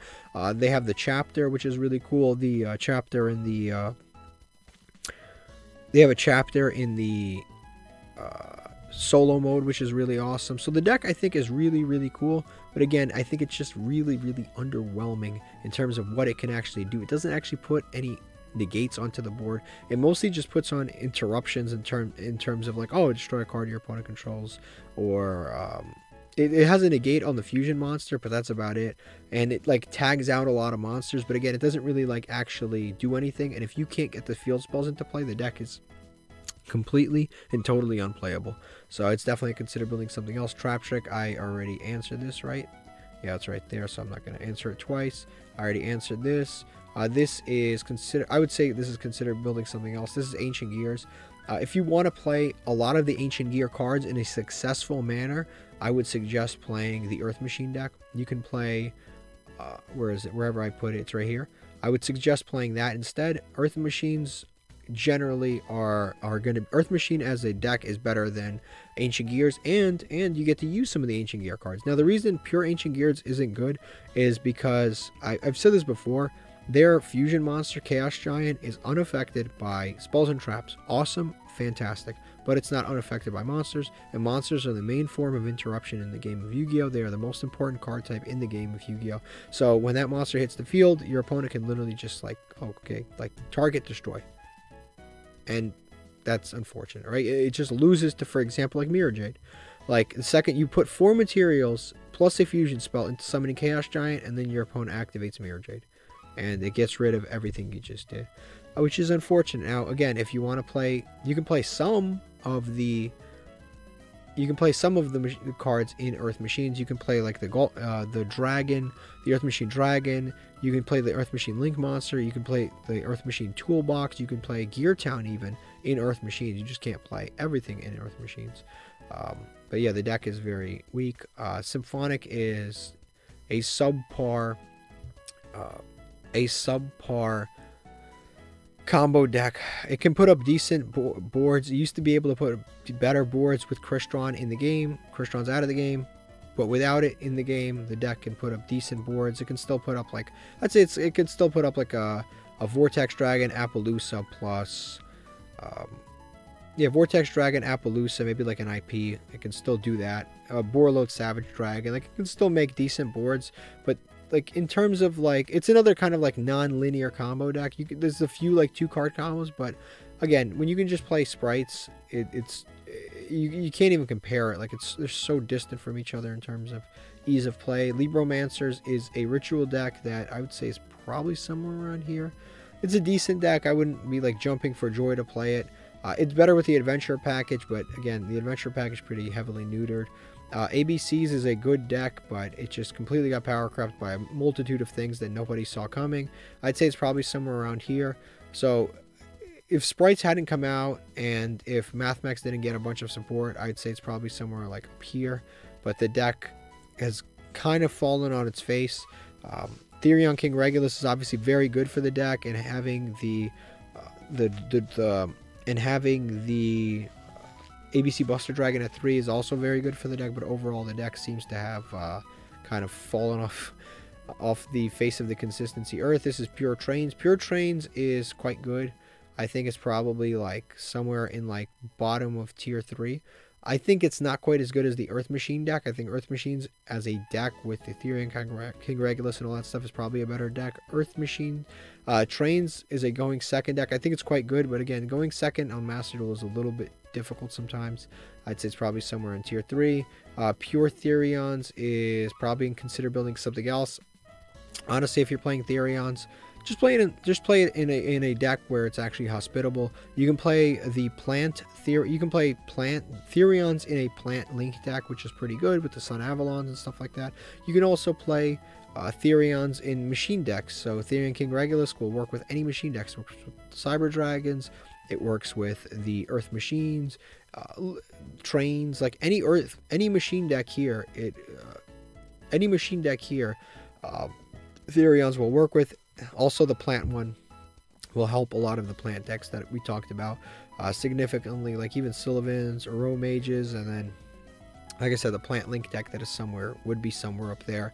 Any of those decks would be significantly helped by Therions, but pure Therions is really not quite that strong of a deck, just because it does a whole lot of nothing, and all it can really do is just search and put up a negate, and then have like battle phase protection from the field spell, and that's about it.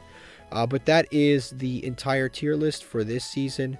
Like I said, Spright is by far the best deck. Runick Spright is by far the best deck, but yeah, there's a ton of really cool decks that you can play. These are probably the best available options, and then of course the tier 3 decks will still get you into Platinum/Diamond, and some of the rogue decks are good enough to play, but I would consider avoiding all of this stuff down here.